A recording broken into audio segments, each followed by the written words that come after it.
Time starts now. If that's not a hard act to follow, I don't know what is. Hi, I'm James Ruskin. If you don't know me, I'm sorry. This is the one time Rob's not going to tell me to slow down, so let's just keep going with this pace.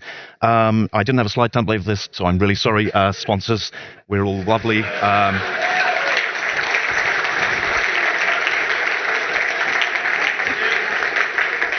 As a bunch of avid PowerShell users, we're probably all aware of the idea of parameters, or the param block. I personally love using and abusing these, including a few specific PSSA rules that I just can't get behind. But that's only a warning, so it's probably all good. Without going into the structure of a Chocolatey package too deeply, let's start out by saying that many Chocolatey packages contain PowerShell scripts, including kind of installs, uninstalls, before modifies. And we often say that they can do just about anything a PowerShell script can do, but there are some restrictions. For example, due to the way we invoke the script, param blocks aren't actually supported. This was something that obviously offended me horribly. So obviously we go into our helpers directory. Every Chocolatey installation ships with this script, the Chocolatey script runner. And that's the bit that actually calls everything. So when you're looking at this, it basically just comes in and invokes it. So this basically ends up with everybody who writes a package ends up writing their own method of handling parameters. To me, that doesn't feel great. And it means that unlike with PowerShell parameters, you kind of don't know where it's going to turn up. You don't know what's going to be supported, what people have done to deal with parameters in there. So for the users, it's not ideal. For moderators, it's not ideal, etc.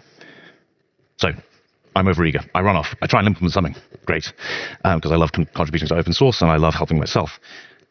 And I'd argue there's a lot of fun stuff we can do by adding this. It's actually pretty simple at the end of the day. We're literally just finding out what package parameters have been passed in, what script parameters there are, matching them up and splatting it, which is cool. But, what about all these previous versions of Chocolatey? Because there are a few. So, no community maintainer is going to want to add params to their Chocolatey package if they don't think it can be used by the vast majority of users. And, that's understandable. So, we've also got a lot of packages on the community repository, and they could use it, but again, they won't if they don't think it'll be there. Happily, we've got something called extension packages. I'm really sorry for my handwriting. To cut a long story short, these packages are essentially PowerShell modules that allow anyone to extend the functionality of Chocolatey by just installing a package. As it happens, me and Manfred have previously done a lovely little lightning talk on debugging Chocolatey packages using an extension package. I think there's a video on YouTube, although possibly not from the lightning demo itself, if you're at all interested in this. That said, obviously we want to do a couple of things to introduce backwards compatibility without breaking everything. So we don't want to modify the scripts on disk. It's actually signed. That's not a huge issue, but it does feel messy. It shouldn't break future releases of PR merges. And finally, it shouldn't break existing packages that handle parameters whatever way they want to. So let's jump into where that took me. If it wants to. That's not my wallpaper. Stevie. So yeah. Really quickly and simply, we've got an extension, which is, as I said, a module. As you know, they're often a collection of functions, types, classes, etc. And in this case, we're going to run some code as well, which seems like a bit of an anti-pattern, a bit awful. And I apologize because I've described this as an awful, awful way of doing this. But we're going to basically check, hey, have we got any, do we think we've got package parameters already? Do we think we've got our command? And have we actually got any package parameters passed in?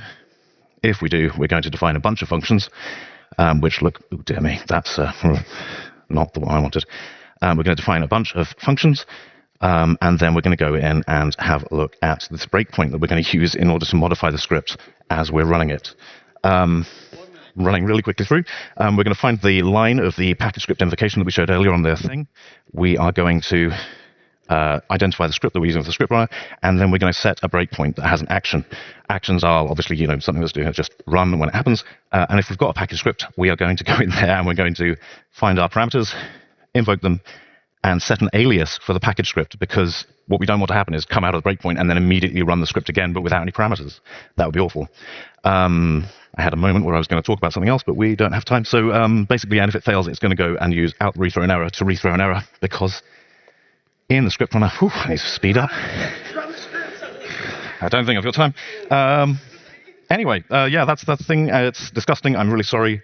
Set PS Breakpoint is great fun. You can do interesting actions. Alias is hilariously powerful. And goodbye. That is amazing.